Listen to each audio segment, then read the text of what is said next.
Well, hello, everyone. Glad to see that we're able to get together and talk about Facebook Live and the throne speech by Justin Trudeau. Um, you know, we just saw one of the weakest throne speeches I have ever witnessed delivered in the House of Commons. We have seen the Prime Minister actually appear on national TV to try sell this to Canadians. And it just begs the question, why did Justin Trudeau prorogue Parliament to reset the agenda? We all know that, especially after seeing this throne speech, which has no plans on how we go forward on recovering from the COVID 19 pandemic or put our economy back on track, we are dealing with a situation where Trudeau prorogued to stop Parliament's investigations into his WE scandal. We have seen him throw his former finance minister, Bill Marneau, under the bus. Today, of course, we had the House be informed that by-election is underway to replace Bill Marneau. But essentially, we are seeing a throne speech that just continues to leave Canadians behind. There is no fiscal fundamentals on how we get back to balanced budgets. There is no fiscal fundamentals on how we strengthen our economy. Instead, what we're seeing is platitudes. We're seeing more liberal, empty promises. Again, here it is, 16 years after the fact, and the Liberals still promising a national child care program. Uh, we see every liberal idea that wants to push Canada farther and farther to the left of the spectrum. And of course, Erin O'Toole, our leader, has already come out and said that we cannot support this throne speech. You know, we didn't see anything in here at all for our veterans. Our military and national defense were not even mentioned once. We had very limited direction given about how there's going to be any interaction with our resource sector, with agriculture, with the fishery. In our riding of Selkirk, Interlink, Eastman, our farmers were expecting something and got nothing. There's again a liberal promise to help our supply managed sector in agriculture to deal with the free trade agreements that they've signed. But that promise was made in their campaign in 2015. It was made in their throne speech. It was made in multiple budgets, and yet here we are 5 years after the fact, and there's nothing for our dairy and poultry producers. The only indication is that he is blaming agriculture and the energy sector in Western Canada for ongoing emissions, and that he will work and partner with our energy sector and our farmers and ranchers and commercial fish harvesters to help him get to net zero on carbon emissions. A laudable goal, but instead of looking at those sectors as an opportunity to reduce global emissions with the tougher environmental standards that we have around energy production, with the great low carbon footprint that we create in agriculture. You've got to remember that agriculture, grain, land, pasture land, forage land, are carbon sinks. Forestry is a carbon sink. And so instead of being recognized and given carbon credits, no, they're going to be penalized by this liberal government. So, we have a lot of work to do. And Trudeau is about putting forward his dogma, his idealistic agenda that will move Canada farther in debt and not create jobs that will sustain our economy and build upon the fundamentals that made our country strong to start with. So we are very disappointed in this throne speech. He had a chance here to talk to Canadians that have been left behind by his government, Canadians that have fallen through the cracks because of the COVID-19 pandemic.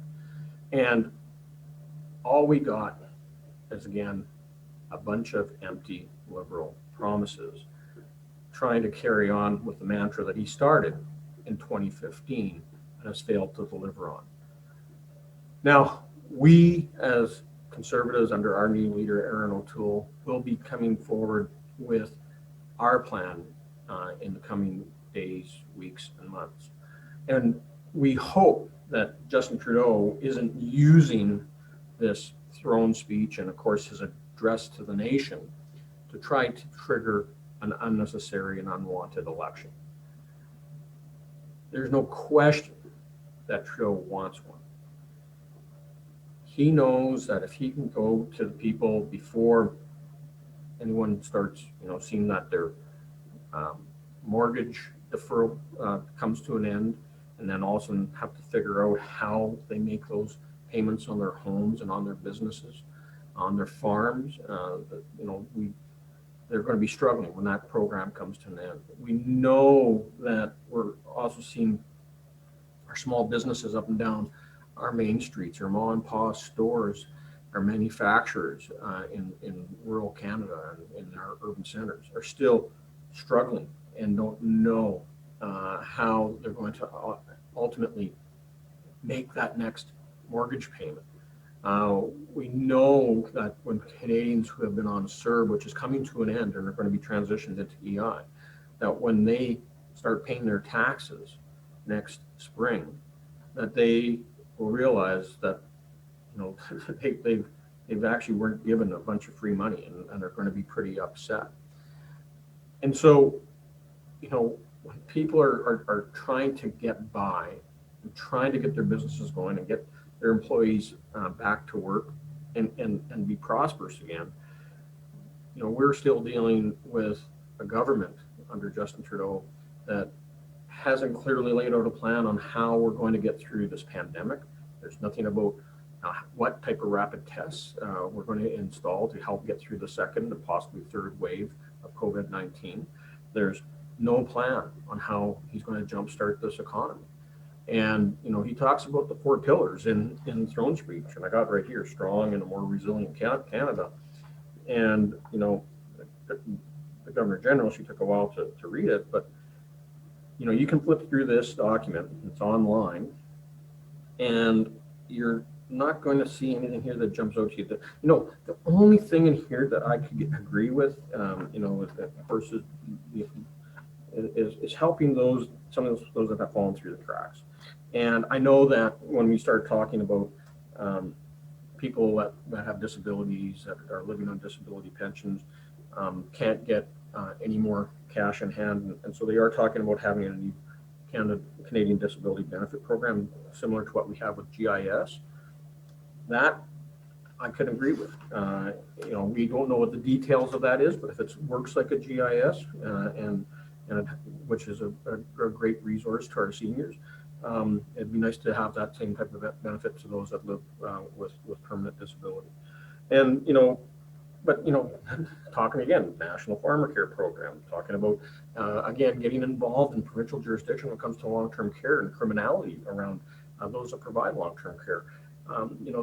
There's just so much here that again puts onus on the provinces without providing any dollars to back it up. And we just had, Premiers Palliser, Ford, Legault, and Kenney in Ottawa earlier this week asking for more support, and Trudeau has said no.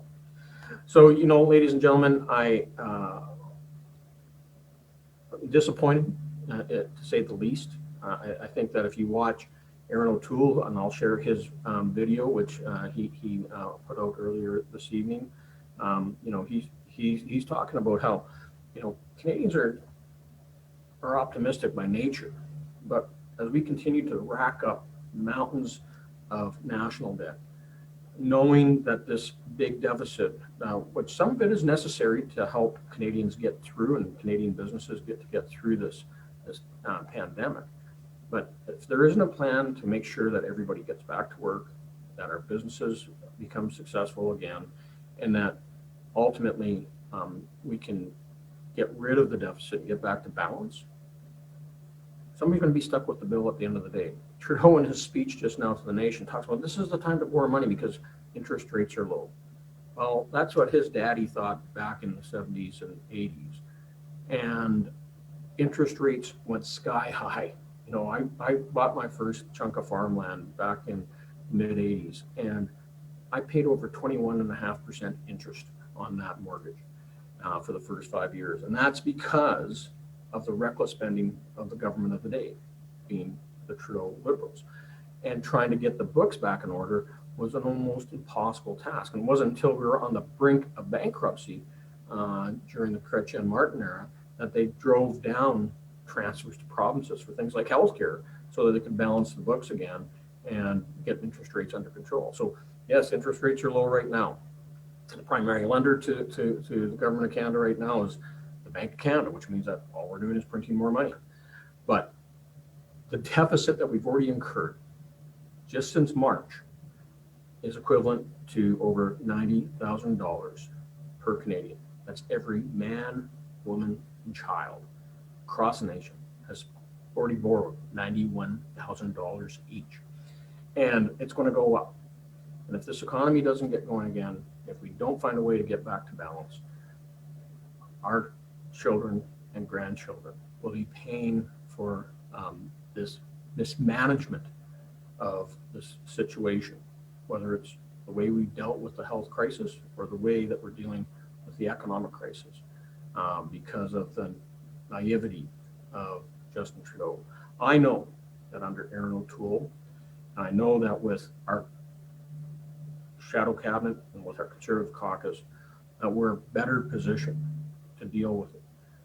But this is not a time for an election. As much as I know many of you that follow me on Facebook have been calling to, you know, as one said earlier today, dethrone Trudeau.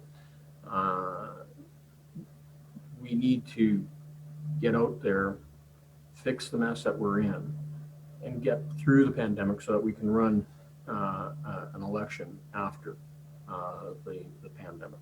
But we will not be supporting this throne speech. The Bloc Québécois said that they will not be voting for this throne speech. So it becomes contingent upon the NDP and Jagmeet Singh on whether or not they're going to be the dance partner for the Liberals and Justin Trudeau. And if they don't get out there and support it, we could very well be in a triggered election. And maybe that's exactly what Trudeau is hoping to do. Have a very vague throne speech, not a lot of detail, talk in platitudes, as he has done ever since he became leader of the Liberal Party, and ultimately go back out there and, you know, try to win over the support of Canadians. We must, as Conservatives, as Canadians, demand better, and that we get government that is going to address all sectors, and most importantly, address the national unity of this country so that we have a strong, united Canada that is the true north, strong and free. Thanks for joining me, and I'll be back up here in the next week or so to, again, talk about the issues of the day. And who knows if we end up in the next week into an election cycle, we're going to be having to try to deal with electioneering on a whole new basis. But you know, we've done it through the leadership race, and a lot of that was done virtually, and maybe not. We won't be doing town halls, but we can do Zoom town halls or tele town halls, so we can reach out and talk to as many voters as possible. So great seeing everyone, and have a great evening.